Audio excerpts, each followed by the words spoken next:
The Midnight Hauntings.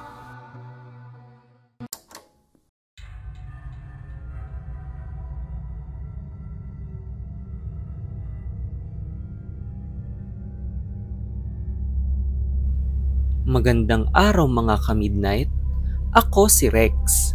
Ang kwentong ito ay pinadala ng isa nating tagapakinig at ito ay tungkol sa isang lalaki na napapabisita sa ospital ng UST, kung saan nagkaroon siya dito ng nakahihilakbot na karanasan matapos makita ang kaluluwa ng isang babae.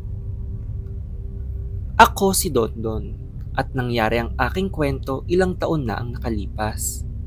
Naaksidente kasi ang aking matalik na kaibigan sa motor at naospital ito sa UST. Saktong naisipan kong daanan siya nung ako ay napadaan sa Espanya at muntik na akong maligaw. Unang beses ko kasing pumasok sa isang ospital at hindi ako gaanong pamilyar sa mga dapat puntahan. Nagkataon ding napakalaki ng ospital ng UST kaya nahirapan akong hanapin ng aking kaibigan. Habang nag-iikot pa lang ako, ay nakaramdam na ako ng kakaiba. Nang makita ko ang aking kaibigan na si Limuel, ay kinamusta ko ang kanyang kalagayan at nasabi ko ang aking kakaibang pakiramdam. Ayon sa kanya, ay 1 linggo lang siyang mananatili sa ospital at makakalabas na din, kaya dumalaw na lang daw ulit ako pagpalabas na siya. Ayon din sa kanya, ay nanlalamig daw siya sa kanyang kwarto at ilang beses siyang nagsabi na pahinaan ng aircon. Ngunit iba daw ang nginig niya dito. Ayon sa nakausap niyang nurse, ay may umaaligid daw dito na isang kaluluwa ng babae tuwing gabi. Lumalabas daw ito sa mga pasilyo kapag saktong mag-isa ka lang at dahan-dahan itong maglalaho kapag nasa harapan mo na. Ang kakaiba daw sa multong ito ay bigla daw sumasakit ang ulo ng mga taong nakakakita sa kanya matapos niyang mawala. Ayon din kay Limuel ay ang sakit sa ulo ay tila may pumipitik sa noo. Kinilabutan ng aking katawan dahil sa kanyang kwento, lalo na't ako ay naniniwala sa mga kaluluwa. Doon ko naisipan na maging mas maingat pa at hindi muna bumalik sa ospital. Ayon din kasi sa mga nababalitaan ko, ay puno ng kababalaghan ang UST bilang ito ang pinakamatandang universidad sa Pilipinas. Samot-sari ang mga kwentong katatakutan ng mga mag-aaral at nagtatrabaho dito, kaya di na ako magtataka na may multo sa ospital nito.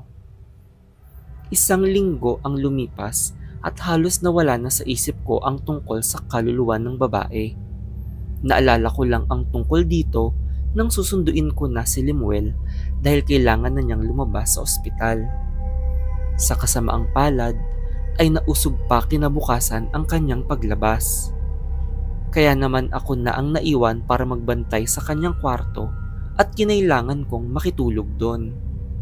Nahirapan akong makaidlip lalo na't ako ay magbabanyo sa labas. Saktong paglabas ko ay walang ibang tao at dun biglang nagpakita sa akin ang kaluluwa. Dahan-dahan itong lumapit sa akin at sa takot ko ay hindi ako makagalaw. Nanlilisik ang mga mata nito habang lumalapit sa akin hanggang halos nasa tapat ko na ito nang bigla itong naglaho.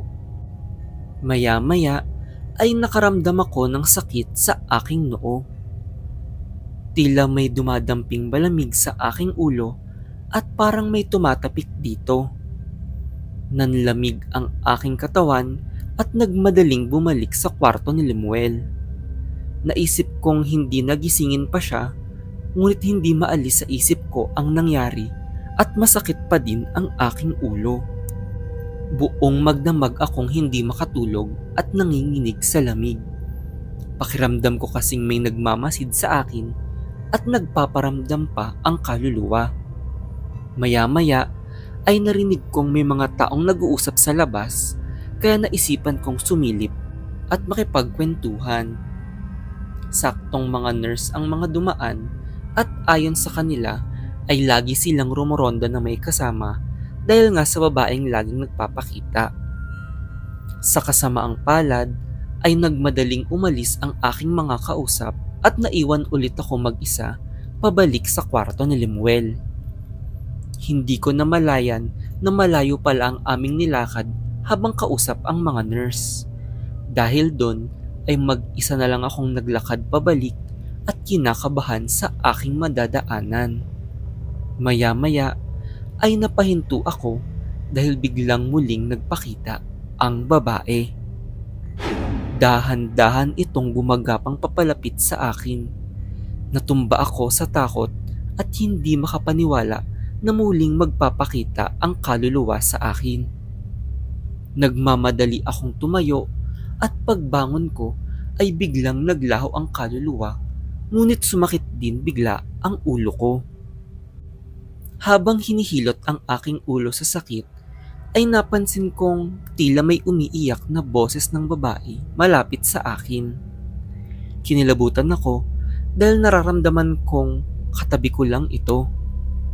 Halos mapasigaw ako nang ako ay tumingala sa kisame. Dun ko napagtanto na nakabigti pala ang kaluluwa ng babae at tumatama ang paa nito sa ulo ng nakatayong tao. Yun ang dahilan kung bakit tila sumasakit ang ulo ng sinumang nakakita dito.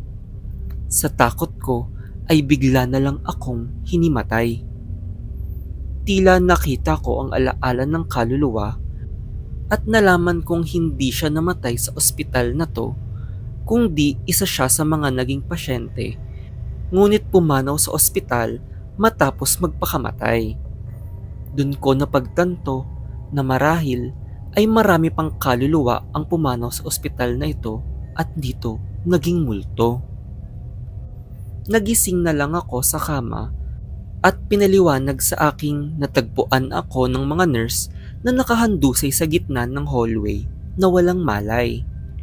Ayon sa doktor ay malamang dahil napuyat daw ako buong gabi kaya ako hinimatay sa pagod, ngunit alam ko ang aking tunay na naranasan. Ikwinento ko ang aking nakita kay Lemuel habang inaalalayan siyang makauwi na.